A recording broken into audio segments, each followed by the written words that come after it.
الحمد لله وكفى والسلام على عباده الذين اصطفى أما بعد فأعوذ بالله من الشيطان الرجيم بسم الله الرحمن الرحيم وإن تعدوا نعمة الله لا تحصوها صدق الله مولانا العظيم وصدق رسوله النبي الكريم ونحن على ذلك من الشاهدين والشاكرين والحمد لله رب العالمين. اللهم صل على محمد النبي الأمي وعلى آله وبارك وسلم تسلیما کثیرا کثیرا. اما بعد، محترم ناظرین، تمام تعریف اللہ کے لیے ہے جو سارے جہان کا رب ہے، جو رحمان ہے اور رحیم ہے. آج ہم بات کریں گے کہ اللہ تعالیٰ نے مجھ پر اور ہم سب پر، کائنات میں بسنے والے ہر ایک فرد پر اللہ نے اتنی نعمتیں نشاور کری ہیں، اللہ نے اتنی نعمتوں سے نوازا ہے کہ اگر اللہ کی نعمتوں کو ہم شمار کرنا چاہیں، اگر ہم اللہ کی نعمتوں کو گننا چاہیں تو ہم شمار نہیں کر سکتے، ہم گن بھی نہیں سکتے کہ اللہ نے ہم پر کتنی نعمتیں دی ہیں.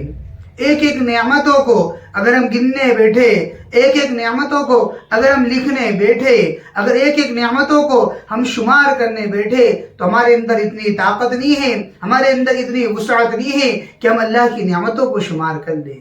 اس لیے تو قرآن عظیم میں اللہ رب العزت نے فرمایا وَإِن تَعُدُّوا نِعْمَةَ اللَّهِ لَا تُحْصُوهَا. اللہ نے کھلے طور پر کہہ دیا کہ اگر تم اللہ کی نعمتوں کو شمار کرنا چاہو تو بھی شمار نہیں کر سکتے، اسے حصار میں نہیں لا سکتے. آسمان میں اتنے ستارے ہیں، اتنے سیارے ہیں جو لا تعداد ہیں، دیکھتے کروڑوں کی اربوں کی تعداد میں ہیں کہ اس کو شمار کرنا ناممکن ہے. لیکن ہم مان لے کہ آسمانوں کو، ستاروں کو گننا چالو کرے تو ایک دن ایسا آئے گا، ایک وقت ایسا آئے گا کہ آسمانوں کے ستاروں کی گنتی پوری ہو جائے گی.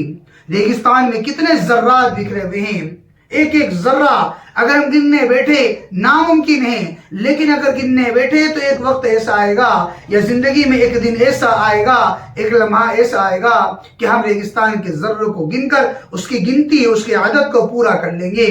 لیکن اگر اللہ کی نعمتوں کو شمار کرنا چاہے تو یہ ناممکن ہے. پوری دنیا کے سمندروں کو، پوری دنیا کے پانیوں کو ہم سیاہی بنا دے اور تمام دنیا کے درختوں کو قلم کی شکل اختیار دے دے اور اس قلم سے اس سیاہی میں لگا کر اللہ کی نعمتوں کو لکھنا چالو کرے تو کہا کہ وہ تمام پانی جو ہم نے دنیا کا لے کر اس کو سیاہی بنائی تھی تو کہا وہ سیاہی ختم ہو جائے گی، اور تمام دنیا کے درختوں سے جو قلم بنائے تھے وہ قلم لکھ کر گھس کر ٹوٹ کر ختم ہو جائیں گے. لیکن اللہ کی نعمتوں کو شمار نہیں کر سکتے، اللہ کی نعمتیں پوری نہیں ہو سکتی. اللہ نے کروڑوں اربوں کی تعداد میں ہم لوگوں پر نعمتیں نچھاور کری ہیں. یہ آنکھوں کا دیکھنا اللہ کی عظیم نعمت ہے، ہاتھ کا چلنا اللہ کی عظیم نعمت ہے، یہ زبان کا بولنا اللہ کی عظیم نعمت ہے، یہ پاؤں کا چلنا کا اللہ کی عظیم نعمت ہے. کن کن نعمتوں کا ہم انکار کریں گے؟ فَبِأَيِّ آلَاءِ رَبِّكُمَا تُكَذِّبَانِ. کیا انسان اور جنات اگر اللہ رب العزت کی نعمتوں کو اگر انکار کر دے تو کن کن نعمتوں کا انکار کریں گے؟ اللہ نے اتنی نعمتیں ہمیں عطا فرمائی ہے. انہی نعمتوں میں سے ایک عظیم نعمت ہے یہ ماہ مبارک شعبان کا مہینہ، جس کے بارے میں میرے اور آپ کے آقا محمد مصطفیٰ صلی اللہ علیہ وسلم کا مبارک ارشاد ہے کہ شعبان شہری وہ رمضان شہر اللہ، کہ شعبان تو میرا مہینہ ہے اور رمضان اللہ کا مہینہ ہے. یہ ماہ مبارک چل رہا ہے. اللہ کے نبی صلی اللہ علیہ وسلم نے اس مہینے کو اپنا مہینہ کہا ہے، اور جنہیں ہمارے آقا اپنا مہینہ کہے اس مہینے کی کیا عظمت ہوگی، اس مہینے کا کیا وقار ہوگا، اور اس مہینے کا اللہ رب العزت کے یہاں کیا مقام ہوگا ہم سوچ بھی نہیں سکتے. ہمارے وہم و خیال میں بھی نہیں ہے کہ اللہ نے کتنا عظیم مہینہ بنایا کہ اس مہینے کے لیے اللہ کے نبی صلی اللہ علیہ وسلم نے دعا مانگی ہے اللہم بارک لنا فی رجب و شعبان و بلغنا رمضان. اللہ کے نبی نے برکت کی دعا مانگی اس مہینے کے اندر، اور اللہ کے نبی صلی اللہ علیہ وسلم اس مہینے کی تیاری بڑی زور و شور سے کرا کرتے تھے کہ اللہ کے نبی صلی اللہ علیہ وسلم پورے سال رمضان کے روزے تو فرض ہے، رمضان کے علاوہ اگر اللہ کے نبی نے کثرت سے کسی مہینے میں روزے رکھے ہیں تو کہا وہ یہی ماہ مبارک شعبان المعظم ہے. اس مہینے میں اللہ کے نبی نے لگاتار روزے رکھے ہیں۔ حدیث میں آتا ہے کہ اللہ کے نبی صلی اللہ علیہ وسلم کثرت سے روزہ رکھا کرتے تھے۔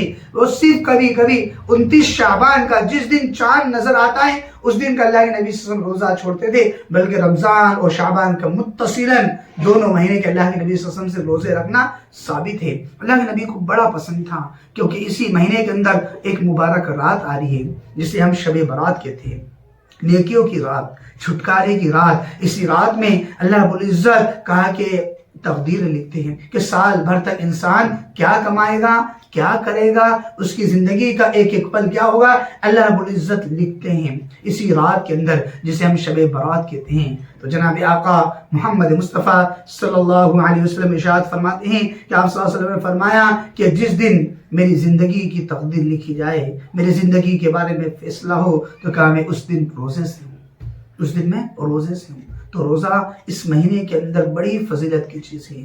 ہم بھی چاہیں تو ہم اپنی عبادتوں کو بڑھائیں، کیونکہ ہمارے آقا نے اس مہینے کے اندر عبادت کی کثرت کری ہے۔ قرآن کھولے، تسبیح پڑھے، ہم صدقہ کرے، خیرات کرے۔ بعض مرتبہ علماء کرام سے اور بزرگان دین سے ثابت ہے کہ اسی مہینے سے زکوٰۃ دینا چالو کر دیتے، زکوٰۃ دیتے تھے اپنے ماتحتوں پر، اپنے نیچے والوں پر، غریبوں پر، یتیموں پر، بیواؤں پر خرچ کرنا چالو کر دیتے کہ ماہ مبارک جب رمضان کا مہینہ آئے گا اس سے پہلے ہمارے اعمال میں مضبوطی آ جائے، ہماری نیو مضبوط ہو جائے، کیونکہ رمضان کے روزے ہیں، رمضان کی تراویح ہے، وہ اللہ کے حضور میں کھڑا ہونا ہے، وہ اللہ کے حضور میں رونا ہے، وہ اللہ کے حضور میں اپنے سروں کو سجدوں کے اندر اپنی پیشانی کو رگڑنا ہے، اللہ سے اپنی دعاؤں کے لیے ہاتھ اٹھا کر مانگنا ہے۔ تو وہ ماہ مبارک آنے سے پہلے اسی ماہ کے اندر ہم تیاری کر لیں۔ اللہ کے نبی صلی اللہ علیہ وسلم سے بھی ثابت ہے کہ اس مہینے کے اندر اللہ کے نبی صلی اللہ علیہ وسلم عبادت کو بڑھا دیا کرتے۔ آپ صلی اللہ علیہ وسلم ازار کو ازار بند مضبوطی سے باندھ لیتے کہ اب اعمال کے اندر مضبوطی سے لگوں گا، نمازوں کے اندر مضبوطی سے لگوں گا۔ تو میرے بھائیوں، ہم ادنا امتی ہیں، ہم بڑے گنہگار ہیں، ہمارے آقا تو بخشائے تھے، اللہ رب العزت کے چہیتے تھے، جن کے صدقے میں پوری کائنات بنی ہے۔